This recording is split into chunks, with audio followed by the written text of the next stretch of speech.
money is ours. I love sharing food with friends. I eat almost exclusively family style, but I hate sharing food with this friend because she doesn't share food with me. To avoid confrontation, I have started exclusively ordering meat items whenever we eat together. Recently, we went out to eat and I ordered chili cheese fries and I added steak. My friend interjected and asked if we could get the steak on the side so we could share. The waiter was like sure, and I kind of just stared blankly, silently fuming. But then when the fries came I immediately dumped all the steak on the fries and started mixing. She was like wait, and I said oh oops sorry, and continued eating. She said she would have ordered more food if we weren't sharing, and I said, well then order it. But she didn't because she was trying to save money.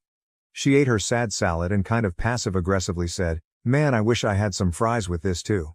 I ignored the tone and just responded cheerily, you should get some, they're good. Hopefully she gets the hint soon. Edited. Okay, I'm sick of saying this but this person does not respond well to criticism. Friends have tried and failed to bring up issues about money with this person before. It does not end well. I am prioritizing my own mental health over being mature and doing the right thing. Go watch an after-school special. How do I add a flare? No more advice please. This is event-relevant comments. Comment, genuine question. Has anyone ever expressed that it annoys them when she does this? Sometimes people don't realize they're being annoying. If you haven't already, I would try to set the boundary that you don't mind sharing food if she also shares food. Tell her that you understand she needs to save money, but that it doesn't mean that you can afford her to keep eating your food too. If she doesn't take it well, that's a sign to distance yourself. If she apologizes and works on it, it could be genuine ignorance. OOP. Yes, there have been multiple attempts at boundary setting in the past all the way from when we were little. That is when I learned that most people would rather keep the peace by placating the dramatic person rather than hold the dramatic person accountable. She is manipulative. There was a whole issue at prom where she didn't pay her share for the limo. The kid who did would not let her on. She cried. The kid's parents felt bad and covered for her, made the kid apologize. She always has a sob story. She's always the victim. I have even offered her to apply for a job in the past where I work, as a busser, because I too thought she just needed help. BC again, she's manipulative. Before my eyes were opened. She said to my face, I could never bus tables. Is there a host position open? This isn't her only thing, she is manipulative and selfish in every single way. Some people see it, some people don't, and until everyone sees it, I'm not going to be the hero that calls her out on it. Update. My post blew up and lots of people asked for an update. Nothing too interesting happened until last week, so here it goes. TLDR of last post. Mooch vegetarian friend who likes to steal food but doesn't like to share keeps stealing my food, so I purposefully order meat items to not share. Update. Long story short, I'm no longer friends with Mooch. Another instance happened that was the catalyst for me. But I didn't make a dramatic show of anything, I just slowly stopped going on outings where Mooch was invited. All of my friends seemed to think Mooch isn't that bad, so they weren't really wanting to ice her out for me, which is totally understandable. But unfortunately I stopped hanging out with most of my friends. That is until last week. My friends had planned a short spring break trip to Mexico. I didn't go because Mooch was invited. I even warned them that Mooch was going to make it miserable, but no one listened to me. And shocker to everyone except for me, the trip was awful. She didn't pay for a single thing. She still owes people her portion of the Airbnb and gas money for the drive. Additionally, she had a sour mood anytime plans didn't go her way. Example, group wants to go to the markets, Mooch wants to go to rent a boat, majority rules they go to market, Mooch has a giant frown and makes sure everyone is aware she is having a bad time. One night, everyone went clubbing. She got tired and wanted to go home. No one wanted to go with her. She was waiting around with her giant frown, clearly wanting someone to leave with her so she didn't have to pay for the Uber. She finally orders an Uber for herself. After the Uber arrives, two girls decide they are actually tired too, so they take the Uber with her. She had the audacity to Venmo request them money for the Uber after having not paid for anything else the entire trip. And one of the girls she Venmo requests was the one that paid for the Airbnb that she still had not paid her back for. For the record, everyone else took turns paying for Ubers. No one Venmo requested each other for that. This was the first and only Uber Mooch ever paid for. That girl immediately starts a group chat with a couple of people on the trip and me with my favorite thing to hear, OMG OP, you were right. Then I got to sit back and just watch as everyone vomited to me about everything terrible that happened on the trip. So it sounds like these 5 people plus me are done with her. Not sure how the rest of the group feels, but at least I have 5 people I can hang out with regularly again. Top comments. Comment 1. Clearly you've never had a long-term toxic friend or relationship before. Because you'd know how hard these habits are to break. They've known each other since childhood and it's hard to set boundaries with someone like this when they are repeatedly broken. Plus she never said that not going on that trip made her miserable. Quite the opposite actually. Also, did you ever consider that OP might be the one with money problems? Maybe, just maybe, she doesn't want to hang out with someone who thinks OP's money is also hers. OP. It's not even the money problems, even though yes that's at the forefront. It's that she expects everyone to serve her and cater to her feelings all the time. She wants final decision making for all activities while not paying. It's the fact that I have to drive her everywhere, but I'm also not allowed to leave until she's ready. Like fuck if not wanting to spend time with her makes me mean, I'd rather be mean than continue being a doormat. Comment 2. Karma is a dish best served with meat if you asked me. I'm glad they all woke up. I hope she's lonely with her sad salads. The incident that made OOP cut off the friendship thanks to you/YesGoAway for finding this comment. I was her ride to a group activity. Right before I was about to leave, my mom decided to pick a fight with me about my room being a mess. When my mom and I fight, she can be kind of mean, so I was sobbing. And my friends know this. I texted my friends that I couldn't come anymore because my mom grounded me.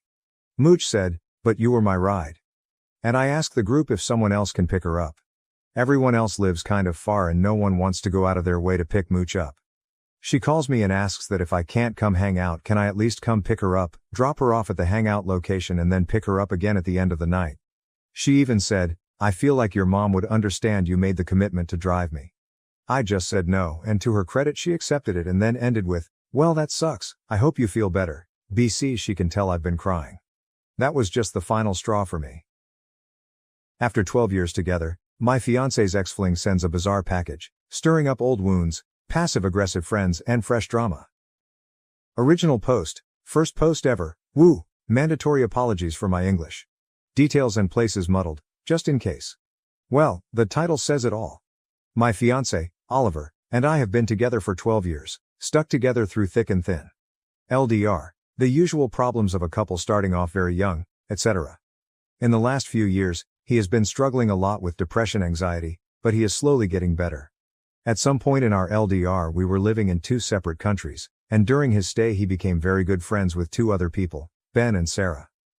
The 3 of them bonded through shared experiences, same mental health issues, etc. At some point he came back, we started living together, eventually became engaged, we decided on a long engagement 2+ years, since we were both settled on long academic paths. Our relationship, that had at some points been turbulent, settled very well as we both acquired maturity and got to really know each other during our daily lives. Things were peachy. 3 years ago, Sarah moved closer to where we lived, for a 2-year stay. We were all good friends, everything good, etc. Long story short, my fiancé cheated on me with her, short before she left the country, an emotional affair included. Found it by snooping, bad on me. I was devastated. I cut contact with her immediately, demanded him to do the same, and almost broke up with him. We were separated for 2 months. It was rough because at that time I had no access to therapy or counseling, and I was really far away from home, but my friends were kick-ass and supported me emotionally all that time. After these 2 months and a lot of soul-searching, we took the first tentative steps to be together again. It took me a long time to forgive him and to recover my trust in him, but little by little we healed and we made it work again. This was 2 years ago, and things are really good. Ben did not take the news of their separation too kindly, and he has been passive-aggressive to Oliver about him not talking to Sarah. Oliver has reacted well, and has been adamant about not contacting him again. 2 weeks ago, Ben told fiancé that he had given our new address to Sarah, because she wanted to send us a package with stuff belonging to Oliver. He says that she has nothing of him, and I believe it. They have never lived together, most of their friendship they have been living in different places. He has been really anxious about all this matter, he does not want any contact with her. I personally do not care about her, but he is dreading the day the package arrives. If it comes when I'm in the house, I will just throw it away, but I do not want him to receive it and get an anxiety attack. So, relationships, what is your advice? I know I do not have to protect my fiancé from this stuff, but he is hurting and I do want to support him. I do not think it is compromising material, because I already found the compromising material, well. I think it is a passive-aggressive way of reminding us of her existence. And what shall we do with his friend Ben? TL.dr. 2 years ago, my fiancé cheated. After some time, I took him back and we are strong now, but the other girl is sending us a mystery package. Fiancé is not taking it well. OOP added more info in the comments. Hi everybody. Oh my, this blew up. Thank you for all the good advice, it has been really helpful to clear my thoughts. I left out some details that might be relevant, here they are. I do not think the package contains proof or details I still do not know. When she was living in the same country as us, she was still 600 kilometers away, so there were not really any chances to meet without me knowing. I know when it happened. Later, she moved to another continent. At that time I demanded 1, access to all his accounts, he complied, and 2, that he blocked her everywhere. He did it too, and I believe him, because when she actually tried to contact us later, about Ben, I will elaborate later, she had to do it through common friends. His anxious reaction does not surprise me. He used to have very serious issues with social anxiety, to the point of being paralyzed about any kind of unpleasant interaction. He has been working on his mental issues, got in therapy and meds, etc., and now is much better. He reacted maturely to the latest developments, he told me immediately, and he understands that it is his mess to clean, but he suffered.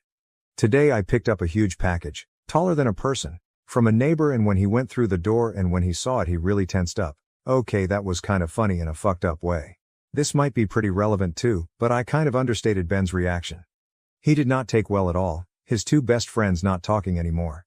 As I said, the 3 of them were a very close group, but he in particular had a magical vision of the trio, being friends forever. He was into Sarah a lot, and spent hours talking to my fiancé about how much he loved her. I have the feeling that Ben is into my fiancé as well. When my fiancé told him that he and Sarah did not talk anymore, and why, Ben seemed to take it okay, but 2 weeks later he contacted her to say he was about to self-harm. That's why she contacted us. We contacted Ben's family, he was okay. Fiancé set boundaries with him but did not cut him off completely.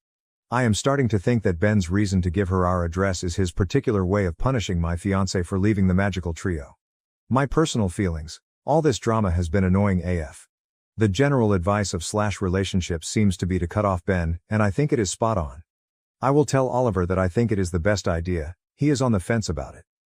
About the cursed package, personally, I lean towards throwing it away without opening.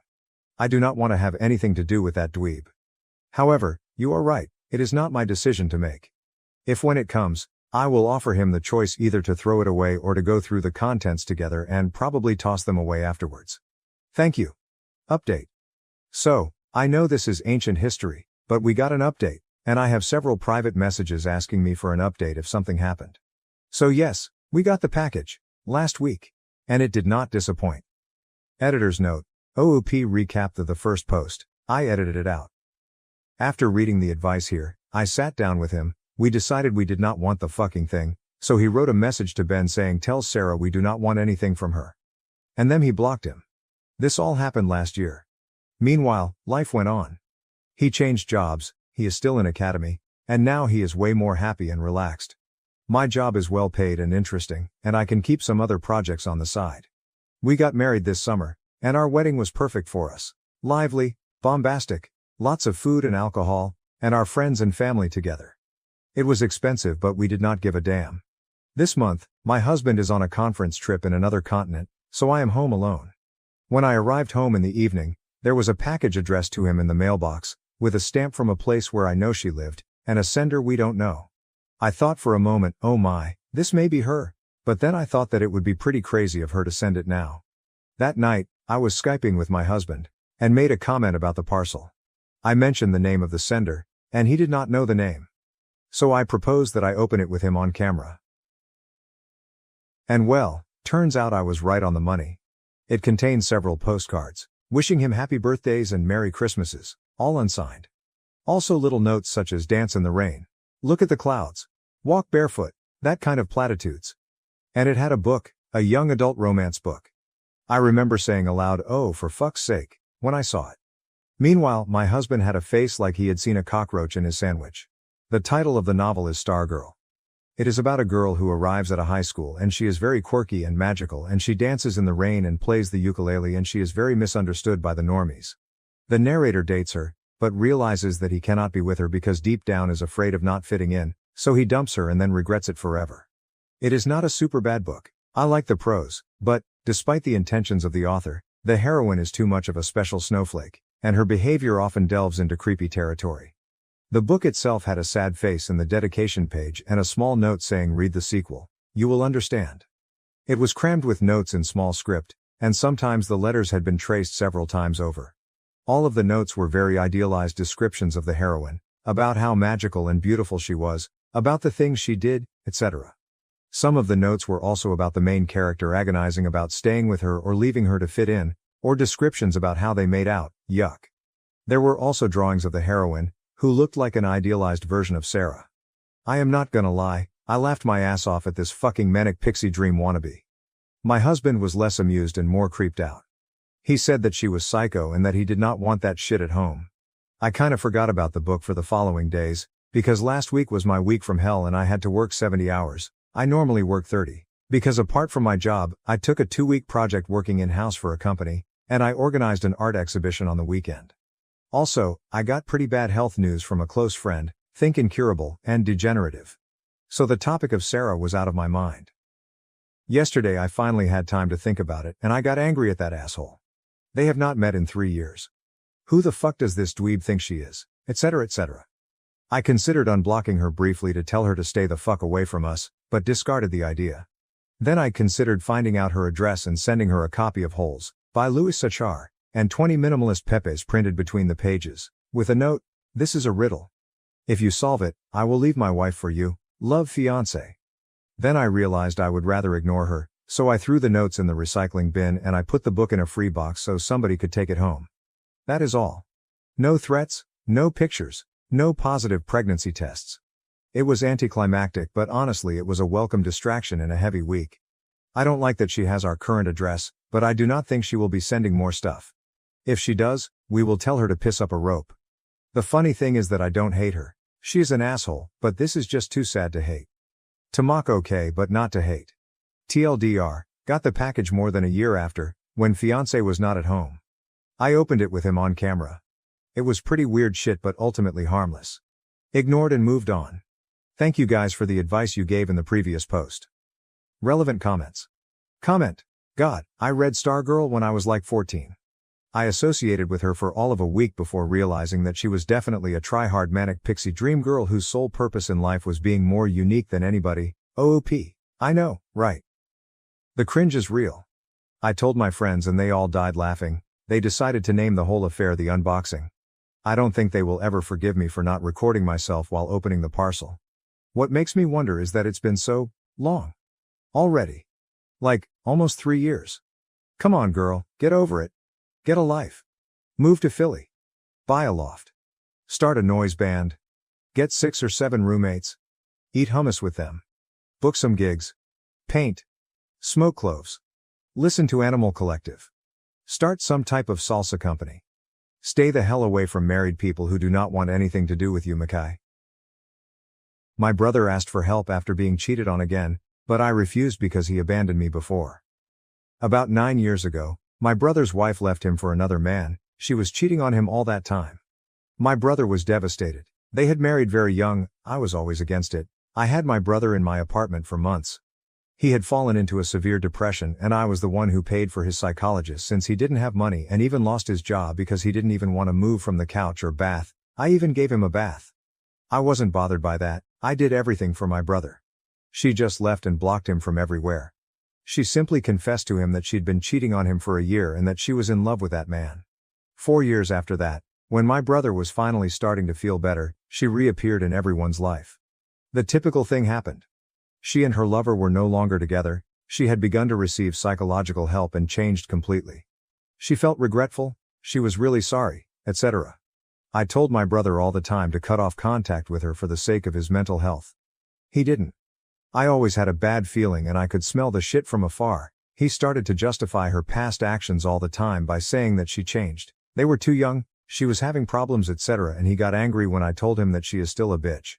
Shortly after that, they got back together and my brother cut off all contact with me because I didn't accept their relationship and he didn't want anyone to come between them. I told him to fuck off and we didn't talk anymore. Now my brother has reappeared at my house, after years without him wanting to talk to me, only to tell me that his wife cheated on him again, but this time they have children. In the past I would have let him in, hugged him and everything, but he has gone years without even inviting me to meet his children. He has not even spoken to me to congratulate me on my marriage or on my pregnancy. I even invited him to my wedding and he didn't come. I told him that at this moment I can't let him be in my house, which is actually true because I can't have that kind of stress. He told me that we are siblings and he needs me, but I told him that I needed him too, but he was never there and he cut me off for that woman. We had an argument and my husband ended up kicking him out because I was already crying. He's staying with our parents now and my mother just tells me it's not the time to hold a grudge against him and he needs me, but I can't forget how he didn't think twice before cutting off all contact with me for her. Relevant comments. Not understanding why people go back to cheaters like that. OOP, I don't understand it either, but the truth is that he had never gotten over that relationship. My brother went back to her because she basically sweetened his ear with things like that she was getting psychological help, that she was sorry for everything. She even came to tell me that she was really sorry for everything. Commenter, downvoted. You were way too involved in your brother's life. You bathed him because he was depressed. OOP, way too involved. No, I was giving him the support he needed. Some people are so depressed that they even need help bathing. I'm a nurse, I've taken care of people in the same state or even people who needed help eating or brushing their teeth.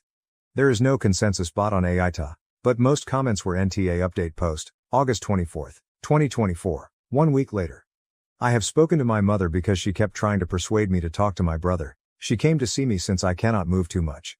She basically told me that my brother is very sorry and I told her that then he should tell me that and not her. But my mother replied that my brother is too embarrassed about his actions, but I told her that I am not going to let her be any kind of mediator and my brother is old enough to speak for himself. I know he was sending her to insist that I talk back to him. My brother is an adult and can speak for himself. That said, 2 days ago my brother came to my house to talk about everything. He told me something that I always knew, which is that he never got over his ex-wife and he was always totally blind for her. He believed that all of us who were against him coming back to her were toxic and he should cut us out of his life because we were an obstacle that didn't believe people can change. So that's what he did with me, block me from his life. He said that he feels ashamed of himself for having been so blind since she cheated on him again. I never told him I told you so, nor am I going to, 'cause he already knows that. There were many people worried about whether their children were his, but I can assure everyone that they are. They look identical to him and luckily she was maybe faithful at the time. Anyway, after talking he apologized to me and told me that he needs me, but I told him the same thing as that day.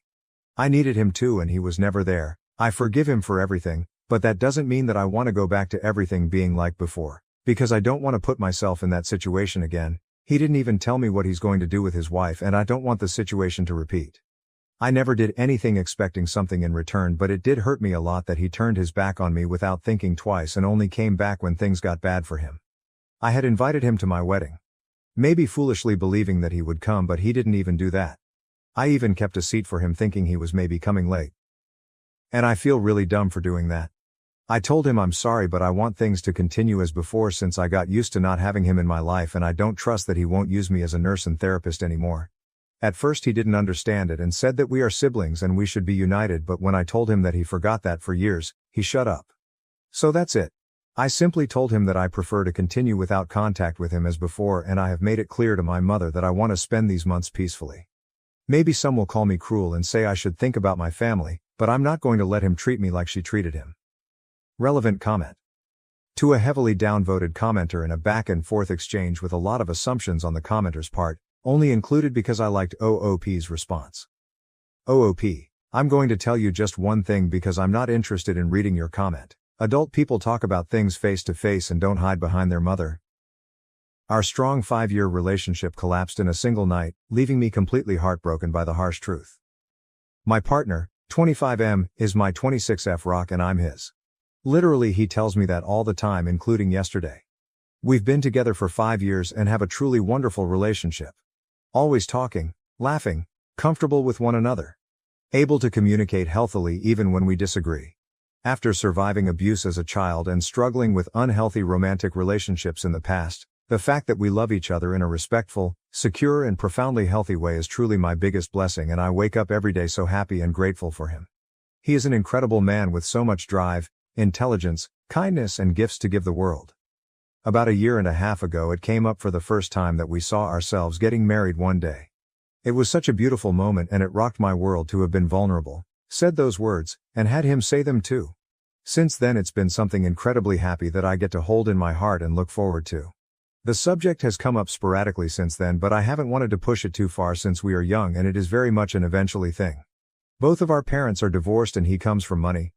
He got a lot of strong advice growing up not to marry young and to protect his assets, to see it from a more financial view than I ever have thought of it.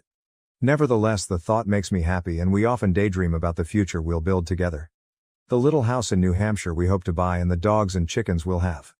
These are conversations he participates in and brings up on his own all the time. I want to be able to talk casually about the marriage aspect too. Go to bed with a sleepy can't wait to marry you, or love of my life. But for some reason recently whenever the subject has come up he's clammed up and made it feel really serious. This culminated maybe 2 months ago with a really weird conversation in which I sensed he might not have processed what marriage really means in the way that I had, and that he wasn't ready to be talking about this in the way that I was or as much as he had let on. I told him I don't want to put a gun to his head, this is just something that makes me happy to think about and talk about, and I tell him everything. I said I love him for him. I'd wait as long as he needs, but that I firmly didn't want to bring up the subject again until he was comfortable discussing it. I wanted to relieve the pressure on him, and I haven't mentioned it since. Well, yesterday we spent a really lovely day getting lunch and hiking with my family. They live far away so we don't see them very often. My stepsister and her fiancé were there as well, and of course there was a little bit of light conversation about their upcoming wedding. My BF was his usual friendly, easygoing self. I noticed he seemed quiet on the way home and later that evening, so I asked if he was worried about work but he just said he was tired from a long day traveling. I made him a drink, kissed him on the forehead like I always do and promised we could do whatever he wanted to relax that night. Just did what I normally do when I can tell he's stressed, try to show empathy and take care of him. But then as I'm making dinner he comes over to me and drops this bomb. He came over to me crying and said spending time with an engaged couple and even barely talking about their wedding had sent him into a panic and he didn't know if he could ever see himself getting married. I was completely blindsided. I tried to parse what he was saying but it was like my brain was stuck. Evidently he had been locking himself in his office at work all week crying about this. I kept asking him why he would say he wanted to marry me if he didn't. He said he was lying, basically. That he wanted to give me what he knew I wanted to make me happy. I could only just stare at him open-mouthed. I kept trying to pinpoint if he was saying to me, I don't think I'll be ready to get married for a long time. Or I don't think I'll ever be ready to get married, and I really don't think he knows himself. I don't think he has put any kind of mature thought into marriage at all. It was like talking to a scared child.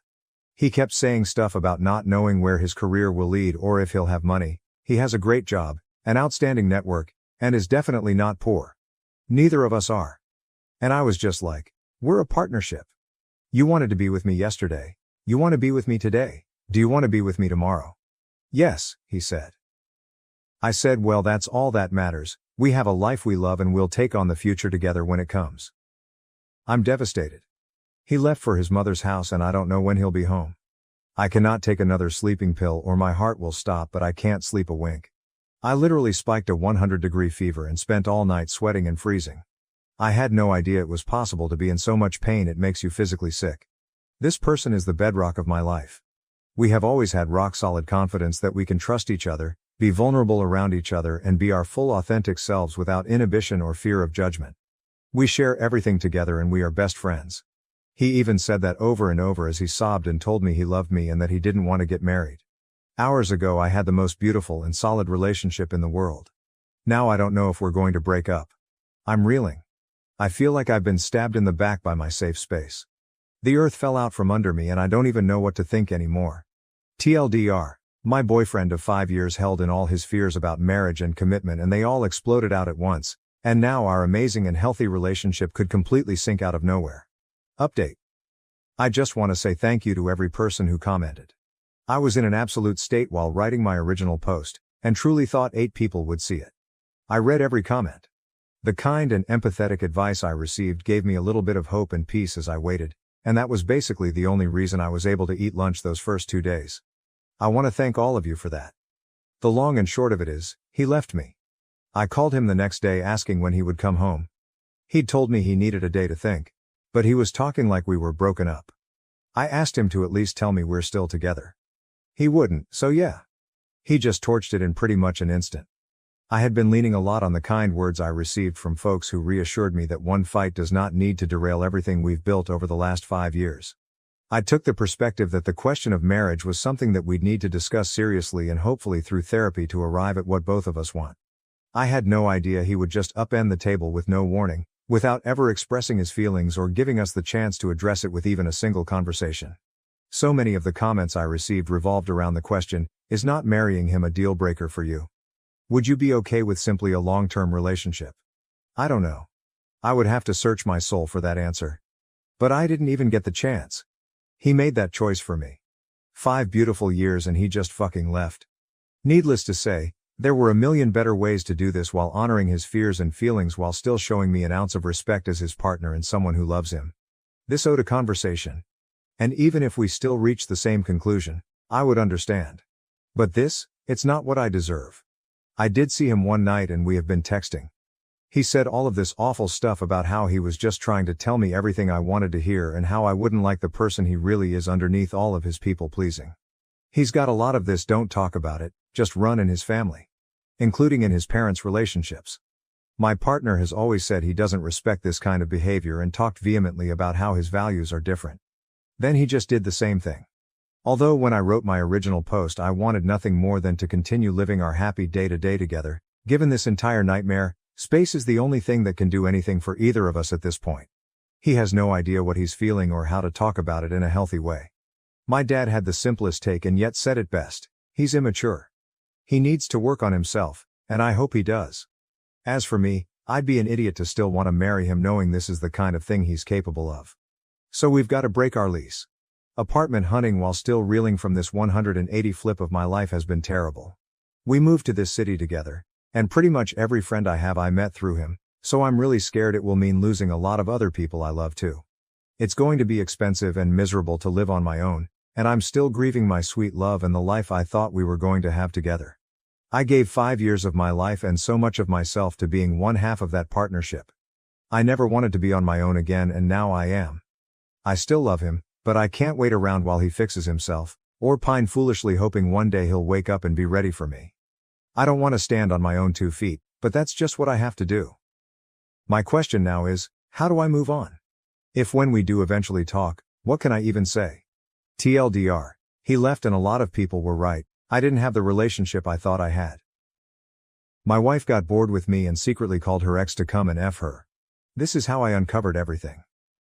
Hello everyone, I've been lurking on this topic for over a year but I can't keep reading and need some advice on my predicament. I would welcome any feedback. I'm 35 years old, and my 31-year-old wife stopped having any intimacy with me about 6 months ago and I'm not sure what to do. We have 2 boys, one is 3 years old and the other is 1.5. We are also in the process of building a house. I don't like watching the world burn, and I like to take action as soon as possible to address any difficulties. So I started a talk with my wife to figure out what transpired. I asked her, why did you stop speaking to me, hugging me, and kissing me? Why did you get concerned about the contact of my hand on your body? Why did you stop having any type of closeness with me? She was initially reluctant to speak. There was a difficult cover to breach, but she eventually opened up. What I discovered is that I'm not enough for her. She's doing everything alone. Can't rely on me, and feels like she's wearing the pants around the house. She told me she makes all of the decisions and handles the kids on her own. She even stated, you would be better alone. She mentioned that I'm an introvert, but not a diehard one, among other things. It was upsetting to hear, but I accepted her words. I assured her I understood her suffering and promised to improve my behavior so she wouldn't have to worry about it. I love her so much that I'd rather agree than start a fight. However, I have my own thoughts, which occasionally prevent me from sleeping. A major red flag led me to this group. Her accusations are false, in my opinion, yet I honestly believe I meet the standards of a good husband. I work from home for about 8 to 9 hours per day, but then I care for my boys.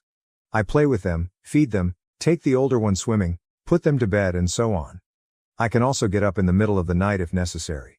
Aside from caring for the children, I help with housework. I do the dishes, grocery shopping, and some cleaning, but she likes to clean because I am not as efficient. I handle the car and other aspects of our new home. I do a lot to make her life simpler, and I know it's difficult with 2 little sons. The truth is, I'm not someone who is constantly proactive. Some folks can't sit on the couch for more than 5 minutes without thinking about what to do next, what to mend, what business to start, or what duties to complete. Her father is like this, but I am not. Once the kids are asleep, the work is completed, and the house is cleaned, I prefer to relax by watching a movie or playing video games. I am also not the sort to start my own business. I am skilled in my profession and prefer to be instructed what to do in order to do my tasks successfully. There are plenty of people like that. And I'm not ashamed of it. I don't pursue a glamorous career. I don't imagine having millions in my bank account. I'm simply a regular guy, a good-looking one, who wants to have a healthy, happy family while earning a reasonable living. I knew she was having problems with that, despite having been happily married for 4 years and together for 5 years prior. The conversation happened in December. After that, I began to work against my personality, which resulted in some proactive effort, such as additional groceries and house repairs. Basically, not sitting on my butt in the evenings. There's no rest. She liked it, but it didn't improve her attitude toward me, so I had to initiate a second conversation. Given how she treated me, I questioned her from the outset. Do you want to save the marriage? She said, I don't know. It was difficult to swallow, but in order to proceed, I asked her, do you want to go to marriage counseling? She said, I don't know. I continued. It's not a moment to not know if our kids may have parents living separately soon. After hearing that, she agreed, and I needed to get a therapist. She showed no interest in that. During our conversation, she revealed to me several sad truths such as, I married you simply to impress my parents and married sisters so that we might have a large happy family with beautiful children. I married you because I was fascinated rather than in love. I also learnt that she had a meeting with her colleague clergyman to discuss our marriage. Anyway, I found a fantastic therapist, and we're approaching our third session. We discovered that we have distinct love languages. I require touch, she needs work done. However, she hasn't touched me since we started counseling. No hugging. After the 2 sessions, I asked her whether she liked it and how she felt, and all she said was that she's uncomfortable sharing our personal information with an unknown stranger. When the therapist discovered we hadn't slept in the same room in 6 months, she was taken aback. My wife said that it is because she is sleeping with the children in the bed, and there is no room for me. The therapist responded that not allowing a husband in the bedroom sets a negative example for the children and that if there isn't enough room on the bed, go to IKEA and buy a single bed and install it next to the larger one. I did exactly that. I bought it, put it together, and am currently sleeping there. Funny thing is, I still feel like I'm sleeping alone. She's far to the left, the boys are in the center, and I'm far to the right. My wife's testimony has altered slightly since the beginning of the issue. She began to express her depression as a result of spending so much time at home with her children. She informed me she said all of those things because she was overly emotional, etc. I would never say anything like that to her under any circumstances, but I guess I had to trust her. She recently returned to work, and we hired a nanny. The only change in her conduct is that we began to communicate, but I am more than just her friend. I am also her spouse, and there is no intimacy. There are no signs that things will improve. She doesn't care about the next marriage counseling appointments, so I have to keep arranging them. She informed me she doesn't need sex and had only done it when I wanted it. I felt like an abuser. She was never into lovemaking. We had it once a week, which was okay with me. It could have happened more frequently, but it was fine. We've had sex twice this year, both out of pity. One was in early January to celebrate my birthday. Now it appears that I need to have a birthday to be laid. The other time was following a counseling session. She just lay there, covering her chest and waiting for me to finish, which made me want it less. That is not what this is meant to be about. When I bring it up, she simply replies, "That's who I am. If you don't like it, simply leave me." I do not know what to do. Please advise. Update 1.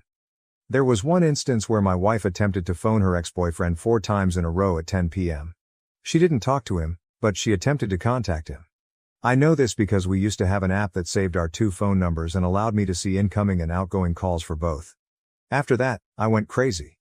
Why does my wife contact her ex 4 times at 10 p.m.? I chose to check her texts on her laptop. I felt bad, but it was justified. We were married, had children, and she was acting strangely. After phoning him 4 times, she texted him, "I'm going to keep calling until you pick up and talk to me like a normal human being."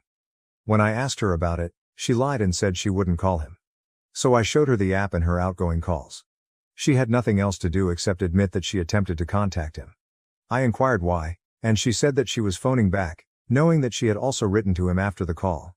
I asked if she wrote to him after the call, and she responded no. Then I showed her the message she sent to him. She said that he had gotten drunk and called her, saying some nonsense. When she heard it, She ordered him to fuck off and hung up. Then she felt bad about it and tried calling him 4 times because he didn't answer. Finally, she wrote what she did and he did not respond. I'm not sure what to think about it. It happened about the time she stopped being intimate with me. Her perspective on the scenario is that it is neither strange nor awful, and that hiding it from me was not crucial to her. The point is, any communication with an ex is a terrible sign, and it is unacceptable to me. Is she cheating? We hadn't had any intimacy in 6 months and then the calls came. Update 2. Thanks to everybody for your insights. At first, I couldn't believe how many of you said she was cheating on me. It reminded me of science fiction, something I'd only see in movies. Maybe I thought my wife would never do something like this, but today everything changed. It became a fact. I feel stupid for being just another person in this circumstance, but I guess that's how life works. Now I know I promised to call her ex and speak with her family, but I decided to take a step back and keep it cool. Could you believe how simple that was? All I did was install a voice-activated recorder in our car, not a GPS. It was only there for 3 days. She took the car for work, then went to a workout, and then called him. Or perhaps he called her. I'm not sure who called who, but I heard everything. It was a video conversation on the phone. I learned everything I needed to know about sex and our respective lifestyles. They talked as my wife and I did when we first met 9 years ago. The same attraction, jokes, and so on. I haven't had this with her in a long time. They even discussed vacation plans. She wants to visit him in July. Wow, she offered him 2 years to move back to our country. I can't believe this. Now after listening to an hour-long recording of this nonsense, I have some things to process. I need to meet with an attorney next week. All I wanted to say was thank you. You opened my eyes. If it hadn't been for you, I would never have purchased the blasted voice recorder. And to think, I felt horrible putting it in the car. My God. I will keep you updated, but for now, I need to relax and think about my children and what she has done. They started this in September of last year and it took me 2 months to detect changes in her behavior. I will be caring for my elderly father in another city for the next week, therefore she will be unable to work for that time. Instead, she'll use my home office. This also indicates she'll most likely be speaking with him in the office. Should I store the recorder in the office for the next week, or do I have enough? Update 3. It began in September of last year and I've been out of the picture for quite some time. Right now, she doesn't want to spend any time with me in the apartment we rent. She always has an excuse, something to do, visiting her parents, going to see her friends, etc. She even falls asleep or simply lies in bed after we put our children to bed, 1 and 3 years old. The recording says it all. She expresses her love for him, her desire to visit him, and to have sex with him. They talk extensively about his personal life. She told him she wanted to go on a trip with him and that she would marry him shortly. She even said she was leaving me. They talked about his preferred love-making position, so sure, they had sex. It is all there. The thing is, she has no idea that I know. Her entire family and circle of friends have no idea. They simply believe we are going through a brief crisis. She is one of 3 Catholic sisters and attends church every Sunday. We live in a tiny town with 20,000 inhabitants. We recently built a house, but it is not finished. I believe she will petition for divorce very soon. I can tell she is suffering with me in the apartment, and she can't take it longer. Her body language and absolute absence of discussion demonstrate this. She wants me to leave soon so that I can be gone for a while, and then, within 2 years, the AP, affair partner, will relocate to the tiny town to live with her and my 2 young sons in our home. In the recording, she says she gives him 2 years to return to our country. People will understand that she needs a father for her children and will not object. The AP is her first boyfriend. And they dated for 7 years before she married me. We have been together for 9 years. The AP lives abroad but makes frequent visits to our country. I refuse to be played that way. I now have an attorney, and we will meet with him soon to discuss this. I can basically ruin her reputation by giving people clips from the recording. Please provide me with any suggestions. What should I do if she served me papers? According to my attorney, my documents will require a month of preparation. I never imagined I would be dealing with a monster like this. Update 4. I visited with the attorney and got some important information. It turns out that destroying her universe would not be a wise decision. We have children, and I'll be co-parenting with her for the next 15 to 16 years. Another reason is that I respect her family and do not want them to serve as witnesses in the divorce. Also, I would not gain custody of the children because they are young and need to remain with their mother in the tiny town, which is an hour away from me in the capital city. I'd be an every other weekend father anyway. Finally, I would not be able to sell our house because the children require adequate living conditions and will not be able to find alternative housing. They are currently living on her father's farm, which is only temporary. As bad as it seems, this is the truth in Poland, Europe. Following our conversation, the attorney sent her the documents. They were scheduled to be delivered shortly after Easter. Easter is celebrated in Poland over 2 days, on Sunday and Monday. I faked it all at the table, and drinking helped a lot. Yesterday, Tuesday, I had a day off from work and was caring for my 1-year-old son. She went to work in the capital city, which is an hour away. In the interim, my brother assisted me in moving all of my belongings from the flat to his car. The postman delivered the divorce papers, which were actually an invitation to mediation, so that we could divide things civilly and divorce amicably. According to the article, she is in a relationship with this guy, which is why she is getting divorced. The evidence I have will be used as leverage when establishing child support, etc. When she entered the house, I informed her that I knew everything. I have incontrovertible documentation. I am profoundly hurt by it, and she should call my lawyer. Then I handed her the divorce papers and left to visit her folks. Of course, she began to question what and how I knew, and she denied everything. Her parents were shocked, but they believed me. I documented everything, as instructed by my counsel. It began with me asking if they thought I was a nice, caring husband and father. They agreed, and now she can't use them as witnesses against me in court. As I previously stated, they believed me and recognized that what she had done was horrific. She had devastated our lives as well as the lives of our children. I thanked them for their understanding and headed to the capital. Meanwhile, I called a buddy, who took care of delivering the news to her friends. 2 hours later, my brother-in-law called to tell me that she admitted to cheating on me with the affair partner, but she did not admit to having sex with him. He told me that everyone was on my side, and she had destroyed our family. He also informed me that her sister had visited my soon-to-be ex-wife and told her how nasty she is. But in the end, he claimed that all could be saved.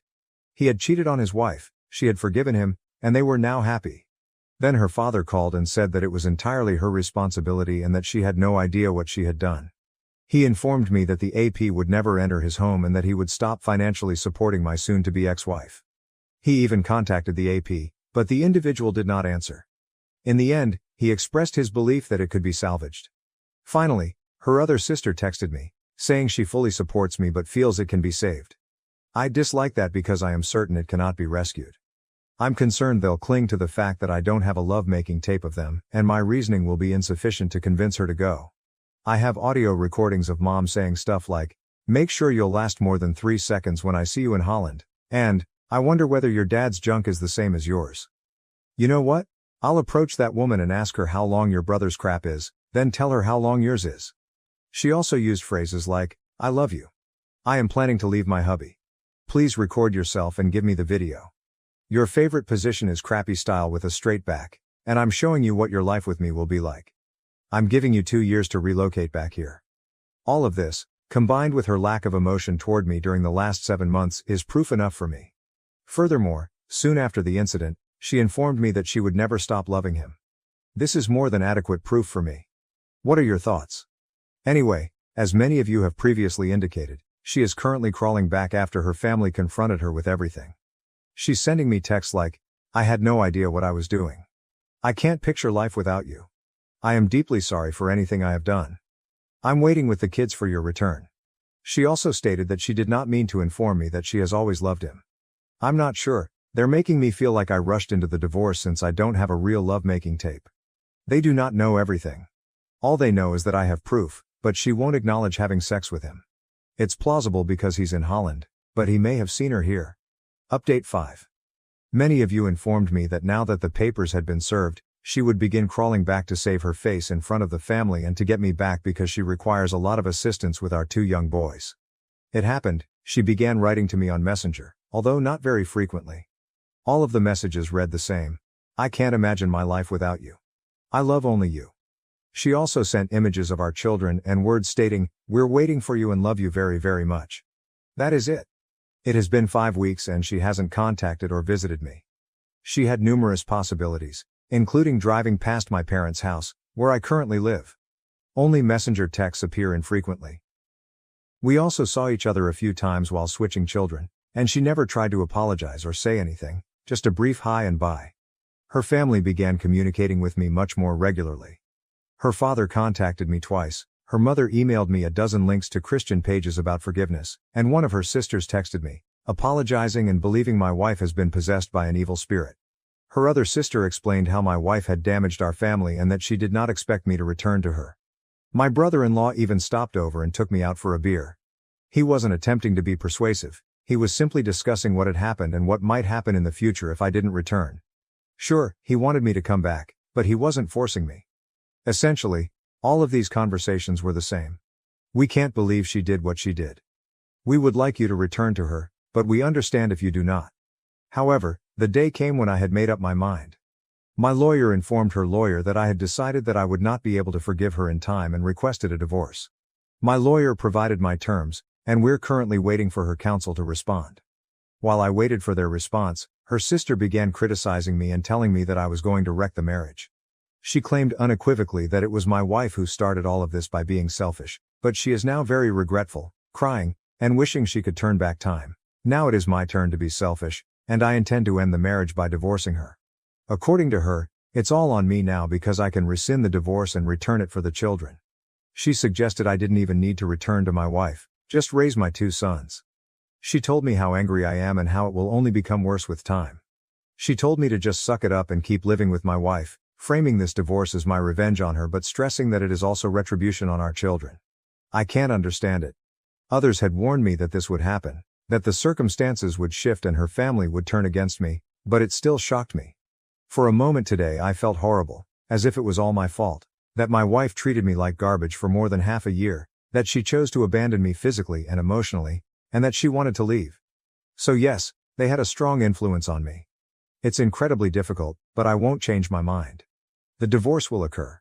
It appears that they now have a narrative in which I am the guy who abandons the kids.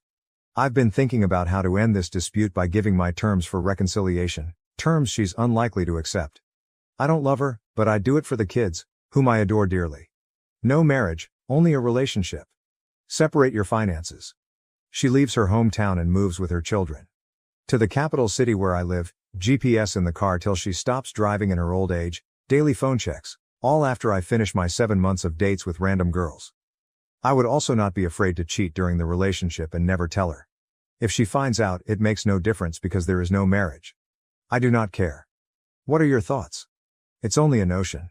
Nothing serious. I probably won't do it anyhow, but I don't know what else to do to keep the family from accusing me of abandoning the children. In Poland, Europe, tiny children like ours must be near their mother in the event of a divorce. I can't have them since she lives in a tiny town an hour distant from me, and the kids attend kindergarten and nursery there. We cannot divide custody 50-50ths. I'll be the every other weekend dad, with full access anytime I choose.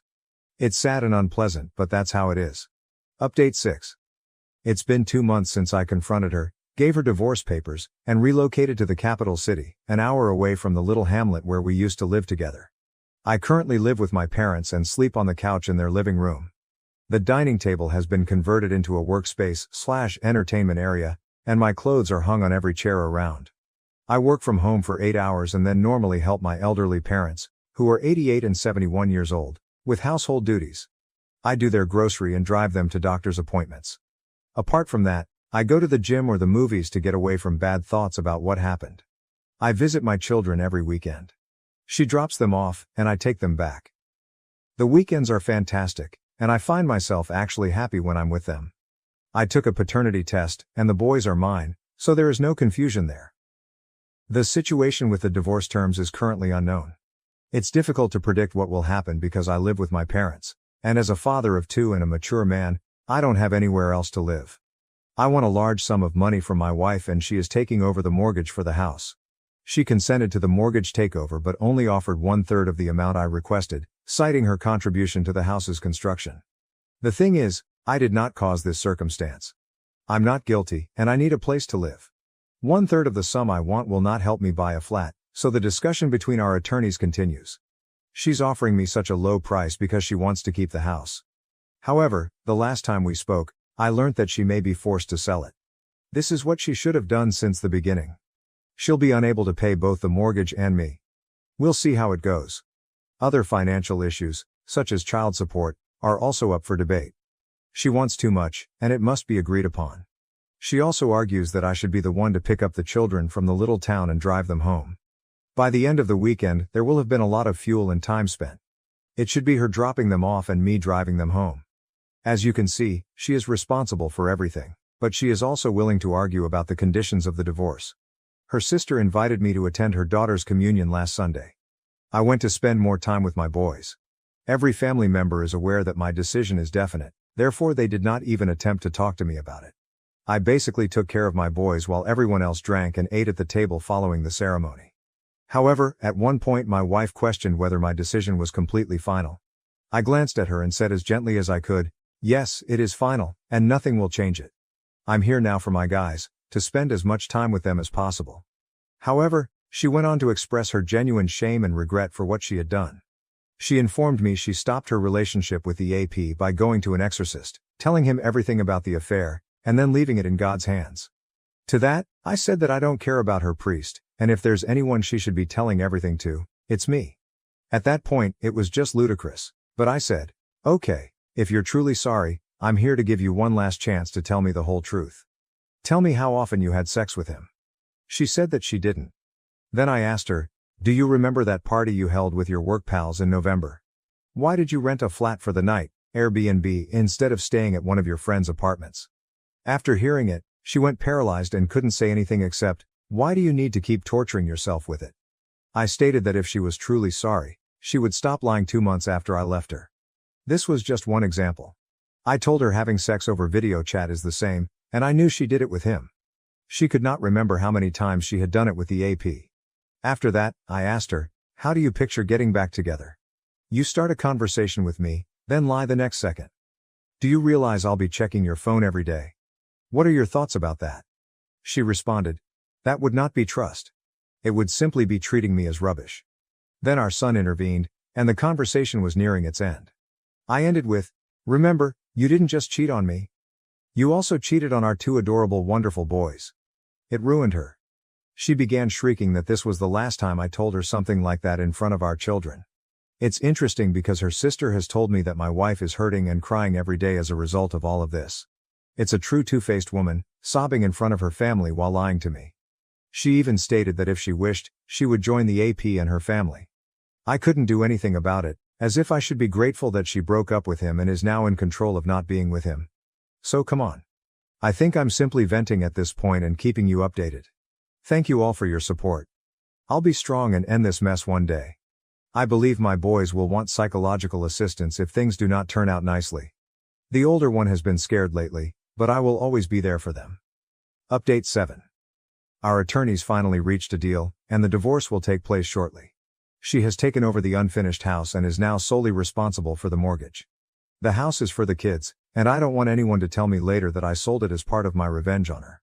Furthermore, I don't want to live in her small hamlet, which is an hour away from the capital city where I am currently.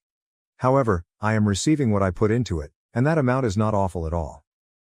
The child support amount is reasonable, and we agreed that she will drop the kids off to my residence in the capital city every other weekend. I'll just need to drive them back. Now, I see my children virtually every weekend, but it's not enough for me.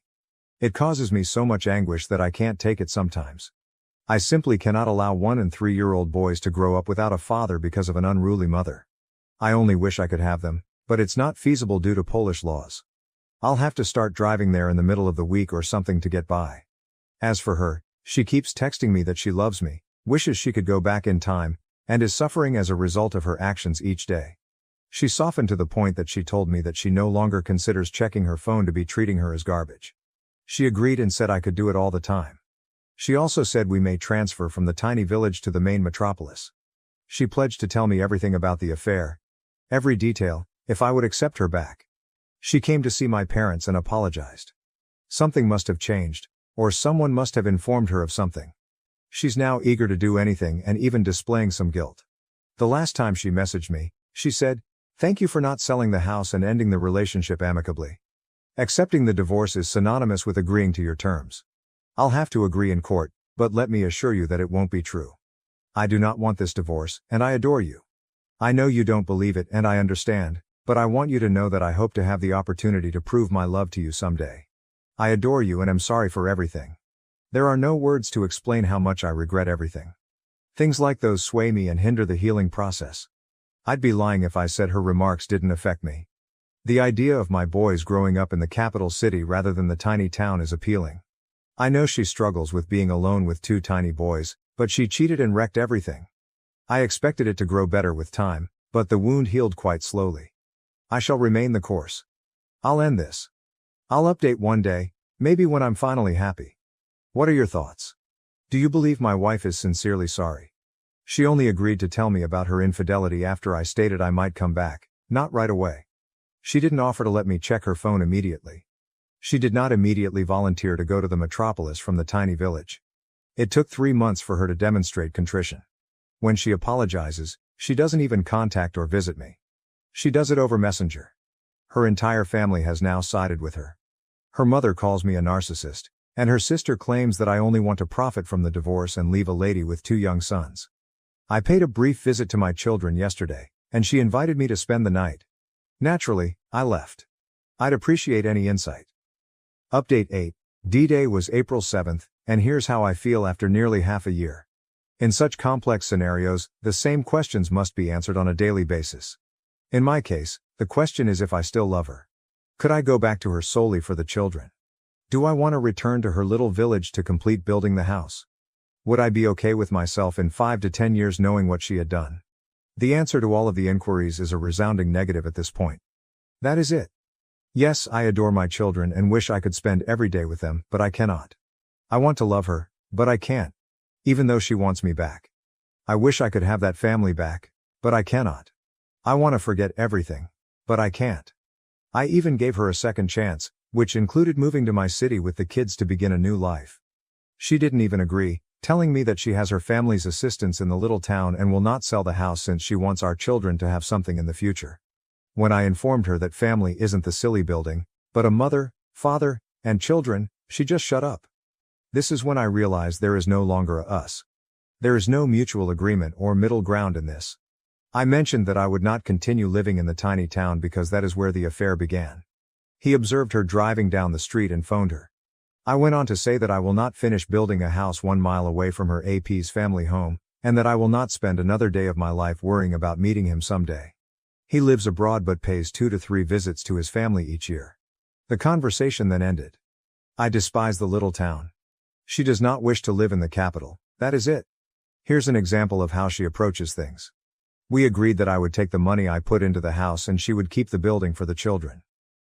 She now has an issue with this because there is a clause in the agreement that specifies she cannot sell the house until the children reach 18, adults in Poland. Otherwise, she will have to divide the money she would receive from selling the house evenly between herself and me.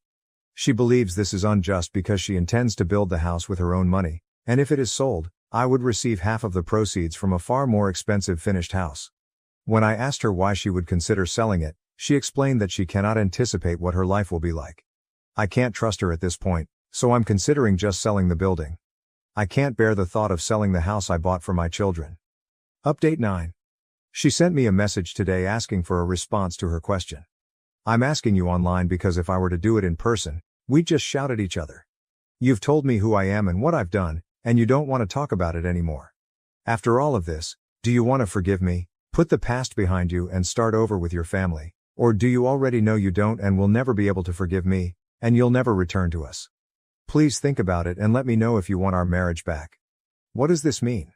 I don't think she's in a position to demand that I be so detailed right now. I believe there is another person involved, and she wants to discuss the problem with me. I replied, I'm worth more than a messenger conversation, and we'll talk soon. I chatted to her. I laid forth my only 2 conditions for this marriage to last. Move to the capital city and cut all links with the AP and his family. The second is obvious to her, but the first is an insurmountable impediment. She apologizes for her actions, but she refuses to relocate to Warsaw because we will never be able to afford a magnificent large house there, and even tiny apartments are prohibitively expensive to rent. She claims that our children have it easy in the tiny town. She just pays the bills for the flat she presently resides in because it is her father's property. In Warsaw, she would have to spend 4 to 5 times more for a smaller flat, bills and rent. She also has enough friends and family to visit with the kids after work. That is all true. I see the children are pleased, And it is handy for her. She claimed if we moved, only I would be thrilled about it. It would boost my ego. It's just a bad scenario since she's right. Her sister owns the small town's kindergarten, which we pay nearly nothing for. She simply put me in an impossible scenario to solve. Situation: I hold my ground. I will not live in the little town, but it does not make sense for them to relocate. In this scenario, we agreed that I would simply continue to visit and spend as much time as possible with the children. I will continue to take them to Warsaw every other weekend. She informed me she will not date anyone else and will only wait for me, and that I will see for myself in the future, that she will remain single. I find it difficult to believe, but I don't really care. Maybe it's good since the kids will just have me as a father figure, rather than some random guy. During our chat, she said several things that demonstrated that she is not a remorseful person. When I asked why she hadn't phoned me once during our separation and had just texted me, she stated she didn't have time with 2 kids running around the house. She stated that she will never discuss the affair again and will not provide me with any other information if I inquire. She is done with it and will not discuss anything else with me because I informed her family some information she did not want me to share with them. She informed me that the AP had been writing to her for many years and that she had always rejected him, but when he wrote last year, she chose to start an affair with him due to my passive approach. I immediately told her what she said was very horrible, and she rolled her eyes and said, "You're only thinking about yourself. You are the only poor guy in this." Update 10. I've learnt to live alone with little time with my children, and now I want to date again. Actually, I began using dating apps some time ago. I get a good number of matches, and arranging up a date with a nice woman is no problem. In general, I had 2 to 3 short-term relationships that had to terminate since I was always busy with the kids when they wanted to meet. Every other weekend is completely off, although I wish they were longer. I always lied about having a meeting or whatever, and they saw it as a lack of interest on my part. The trouble is, how can I navigate this? For the time being, I don't tell new girls that I'm almost divorced with 2 children. I discovered that the only way for the second or third date to occur is to avoid exposing this too soon. Is there a solution to this? Is there any chance a girl would stick with me if I gave her the truth from the start? Has anyone experienced a similar situation? I don't necessarily want to be in a serious relationship right now, but I hope to be in one in the future.